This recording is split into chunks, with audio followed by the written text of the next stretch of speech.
र फ्रेन्ड्स यहाँनिर चाहिँ तपाईँले देखिरहनु भएको छ एउटा 3 पिन टप छ यो 16 एम्पियरको छ र यहाँनिर 3 कोर केबल देखिरहनु भएको छ यहाँनिर हेर्नुभयो भने र यो कलर कोडिङमा हेर्नुभयो भने चाहिँ यहाँनिर पिङ्क या रेड के भन्नुहुन्छ यो फेसको लागि हो यो ग्रिन अर्थिङको लागि हो र यो ग्रे जुन चाहिँ हाम्रो न्युट्रलको लागि हो र म्याक्सिममले यो 3 पिन टप कनेक्सन कस्तो प्रकारले हुन्छ है त्यो मिस्टेक गरि नै रहेको हुन्छ किनभने यो ग्ल्यान्ड पनि हालिदिँदैन केबल ग्ल्यान्ड गर्नुको लागि र यो केबल ग्ल्यान्डलाई टाइट गर्ने यो दुईटा स्क्रुलाई पनि हालिदिँदैन है त्यस्तो गर्दाखेरि चाहिँ के हुन्छ लुजिङ हुन्छ यो केबल क्या लुजिङ हुन्छ र प्रपर तपाईँहरूलाई आज कनेक्सन गरेर देखाउँछु र यो टपको दुईटा स्क्रु देख्नुहुँदैछ यो चाहिँ टपको यो दुईटा चाहिँ हाम्रो यो केबललाई टाइट गर्नुको लागि हो र पहिला यो दुईटा स्क्रु खोलिदिन्छु है पहिला यसरी खोलिदिनुहोस् अनि यो टप निस्किन्छ बाहिर यसरी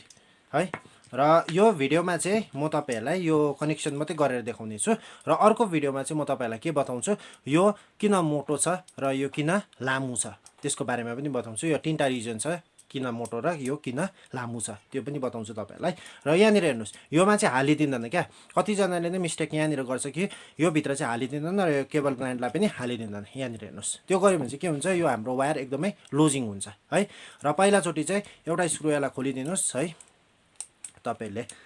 एउटा खोल्दा पनि भइहाल्छ यहाँनिर हेर्नुभयो भने यहाँनिर हेर्नुहोस् मैले एउटा स्क्रु यहाँको खोलिदिएको छु त्यसरी नै हल्का यसलाई पनि खोलिदिनुहोस् किनभने यो टाइट छ कि यहाँनिर हेर्नुहोस् अब त भइहाल्छ यहाँनिर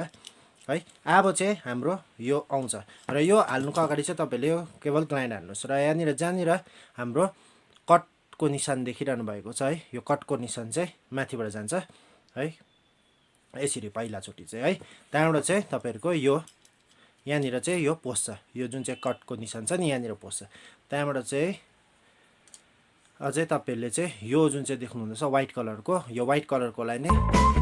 तपाईँले यहाँबाट चाहिँ यसरी टाइट गरिदिनुपर्छ बुझ्नुभयो होला यो व्हाइट कलरकोलाई तपाईँले यो जुन चाहिँ बाहिरको व्हाइट कलरको इन्सुलेसन देख्नुहुँदैछ होइन यो इन्सुलेसनलाई नै माथिबाट राखेर चाहिँ यो रेड कलरकोलाई चाहिँ रेड कलरको यो पत्तीले चाहिँ यसरी थिचेर चाहिँ फेरि स्क्रु हालेर तपाईँले टाइट गरिदिनु पर्नेछ यहाँनिर हेर्नुहोस् र यहाँनिर हेर्नुहोस् मैले टाइट गरिदिइसकेको छु यहाँनिर हेर्नुभयो भने अब चाहिँ के हुन्छ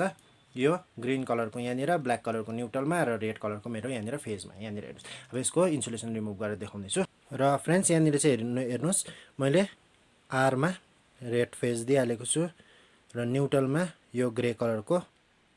वायर र बडी अर्थमा चाहिँ हामीले यहाँनिर अर्थिङको टर्मिनलमा लगाइदिइसकेको छु यहाँनिर हेर्नुहोस् कनेक्सन चाहिँ यस्तो प्रकारले हुन्छ र मेन मिस्टेक चाहिँ प्रायः हाम्रो